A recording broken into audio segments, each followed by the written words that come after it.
Hey everyone, this is Kevin from thechesswebsite.com, and we are in round 11 of the 2021 Candidates Tournament, race to see who will face Magnus Carlsen for the World Championship later this year in November. Our competitors today, White's going to be played by Anish Giri, and Black's going to be played by Ding Liren. Now, Ding Liren's really in the bottom of the pack, trying to salvage something from this tournament. Anish Giri has an opportunity to climb up the charts even more. He's been near the top, but not quite at the top. Jan tied today. He was leading the pack here, so if Anish can get a victory, he would be only a half a point behind Jan with 3 games to go. Now, it does have a very important matchup tomorrow with Fabiano Caruana, but definitely needs to get through Ding Liren before he can worry about that. So Anish starts out with pawn to e4. Pawn e5, knight f3, knight c6, bishop to b5. Getting into the Ruy Lopez, we see pawn a6. Bishop comes back here to a4. And then after knight to f6, castle on the king side, bishop e7, we see the bishop take here on c6. So kind of that deferred exchange variation. Many times if they don't take here right away on c6, they tend not to, but Anish decides to go ahead and play that deferred variation. And then after the pawn takes here, pawn to d3. So semi-open file here for this queen to attack. White does have a solid pawn structure here. He can get his dark square bishop involved into the game. He can bring in his knight up here to c3, or he can always come here to d2 and come back to b3. So it does have some options there from White. Bishop to d6. Decides to go with the knight to d2 route. Bishop here to e6, attacking the queen side of the board here. Knight to b3, just not a lot of squares that White can really go to. Decides to bring his queen to e7, preparing can castle on the queen side or the king side, so Black definitely has options. Knight up here to a5 says, yeah, if you want to castle on the queen side, that's fine. I'm going to go ahead and start to prepare an attack on the queen side of the board. And Ding Liren decides to go ahead and castle on the queen side. I guess part of his thinking is he needs a victory. Even though he's playing the black pieces, he is near the bottom of the standings, and he needs to make something happen. No better way to do that than put your opponent in some tough spots. And you can definitely do that if you castle on opposite sides, because then you're just going to be throwing everything at your opponent's king. So we see queen to e2, just getting more material developed. Bishop to g4, pinning down the knight here on f3.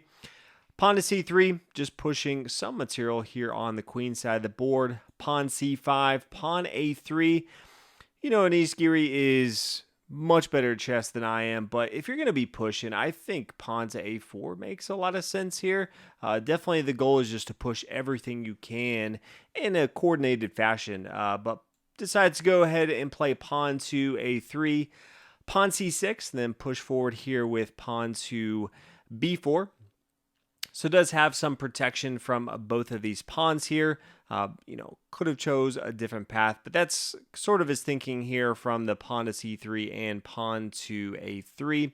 Bishop comes back here to c7, recognizing that he doesn't have the protection needs on the square here on b4, so decides to come over here and attack this knight here on a5. Now from both sides, you can see it's pretty congested here. None of the pawns have come off the board. You can see one minor piece from both sides. White's given up a bishop. Black has given up a knight here. So not many squares that either side can go to. And so small incremental advantage that they're trying to find in just their development of their pieces, but it's definitely tough to find here. White does not want to exchange his knight. It's going to be very powerful as he kind of moves around and attacks this queen side of the board for Black. So brings it back here to b3, attacking this pawn here on c5 here. Does have both his pawn and his knight attacking this. Black comes back here to d7. He already had his queen here on e7 defending the pawn, but decides to bring his knight back here to d7 to protect that pawn as well. Now pawn to h3, attacking the bishop. Bishop comes back here to h5, and then bishop to e3. So adding another attacker on this pawn here on c5. And you can start to see some of the weakness in double pawns here. You really don't want to be playing pawn to b6 because that just gives more air in front of your king to be exposed. Eventually, white will be able to chip away at that, but that's really the only protection that black could have from a pawn here. You don't just want to have all your pieces, your minor and major pieces, trying to defend that. So, and somewhat disregards trying to hold on to that, says, okay, you're going to chip away on my queen side of the board here. I need to counterattack on the king side of the board. And that's exactly what he does. He plays pawn to f5. And then the bishop takes here on c5, attacking the queen. Queen comes over here to f7. And then rook to b1. Now in this spot, we see pawn to g5. And I think there was a better option from black here. I love the approach of just throwing everything they have at their opponents. But I think Ding Liren could have played pawn takes here on e4, opening up for this queen to be in the attack. And let's say, queen takes here, knight to f6, attacking this queen here. Because if the pawn takes, it's kind of awkward as well because it doesn't have any protection from another pawn. So I think queen takes on e4, maybe knight to f6, attacking the queen. Queen up here to f5. You could even see an exchange right here.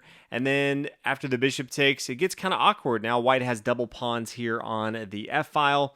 Knight to d5, and I prefer this position from black's standpoint. Attacking this pawn here on c3 can easily get his other rook involved into the game. King over here on g1, it's going to be tough to really attack too much, but this pawn is going to be easy pickings at some point from black's standpoint, and so I really prefer this position. Decides not to go with what I think is the best play, and that's taking here. Decide instead to play pawn here to g5. Now pawn takes on f5, says, okay, if you're not going to take here on e4, which I think probably was the smarter move, Anish says, yeah, okay, probably smart for me to go ahead and take right here. And then pawn pushes forward. And I think black could have, even in this spot, taken here on f5 as well. Because the knight can't take up here on g5. That would fall. And part of the reason I like keeping the knight here on f3 is eventually you want to play bishop takes here on f3 and then have your opponent retake with the pawn here on f3. And in this spot, maybe the queen up here to e4, because this queen just puts so much pressure on the opponents here. Maybe the exchange and then bishop takes here on f3. Pawn recaptures. Knight takes even the bishop here. Knight takes and then rook down here to d2. I think this is a pretty good spot. But in the game, after the pawn takes, then black decides to go ahead and push forward here with g4. But then knight to g5, attacking the queen. Queen comes down here to f5. But yes, he's taken it. But now after pawn to h4, there's an outpost here. And white's done a pretty good job. No longer has to worry about the king's safety. All the pawns are right in front of it. This knight's not really going anywhere right now. So pretty good setup from white here. And then white can really focus on the queen side. And after all of that, probably my least favorite move in the game is the move pawn to b6. Now, Anish Giri really wants to attack on the queen side of the board, but if you see here, these pawns, I don't mind them. The pawn here on b7 supporting both the pawn here on a6 and c6. But decides to go ahead and play pawn to b6, just pushing forward and just saying, hey, you can now attack all these pawns. None of them really have protection here. And then you can really just chip away. This rook here on b1 can start doing some damage. You can get the queen involved into the game. And then the king is completely exposed. And just to show you how dangerous this is, we see knight here to e4 from Anish Giri. He says, if you want to attack my bishop, I will just freely give up that. Because I recognize the power of you taking this and you exposing your king. So after the pawn takes the bishop here, pawn recaptures on c5, and you can see once this knight moves anywhere, this rook is going to be open on this open file, the b file, and that's going to add a lot of pressure on this black king. So knight to f6, attacking the knight. Knight comes up here to d6 check. We do see the bishop take, pawn take, and then rook take here on d6, but pawn to d4 is very difficult to deal with. This exposes a discovered attack on this pawn here on a6. That would be check. And you can see black does not know how to deal with this. Decides to go for the move pawn to c5, which I don't think is good for a lot of reasons. And yes, the queen can take here on a6 at some point. Right now it's defended by rook to d6, but I don't think Ding Liren recognized that knight taking here on c5 is probably more deadly than worrying about the threat, because he was just thinking, how do I protect that pawn here on a6 from the queen? But this adds another attacker to the pawn here on a6. It also frees up the rook to start to attack on the queen side of the board here. Rook to e8 doesn't do much good at all. Queen to c4, and in this spot, Black decides to resign. And it's tough in these tournaments. You have one player, Anish Giri, playing at the top of his game. Ding Liren's played some amazing chess in his career. I don't think in this tournament or in this game he was at his best, and decided after 29 moves to resign. Some people always ask, how would you continue in this spot? Well, you can see that after the knight moves, doesn't matter where he moves, it is going to be a discovered check here. So it's always difficult. Usually want to get out of the way of discovered checks. So king to d8 maybe. Knight up here to b7, check, forking the rook here on d6.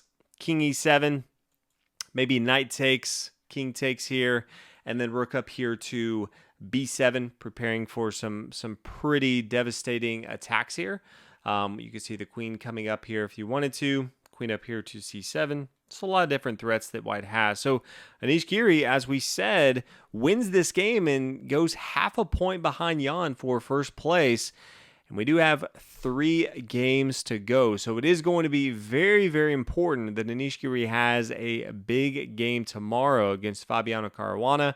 If he ends up losing that, I do think that it's pretty much over for him. So big day tomorrow. Thank you guys so much for watching round 11 today. Excited for the end of this tournament. Hopefully you are as well. Thanks for watching. I'll see you guys tomorrow for round 12.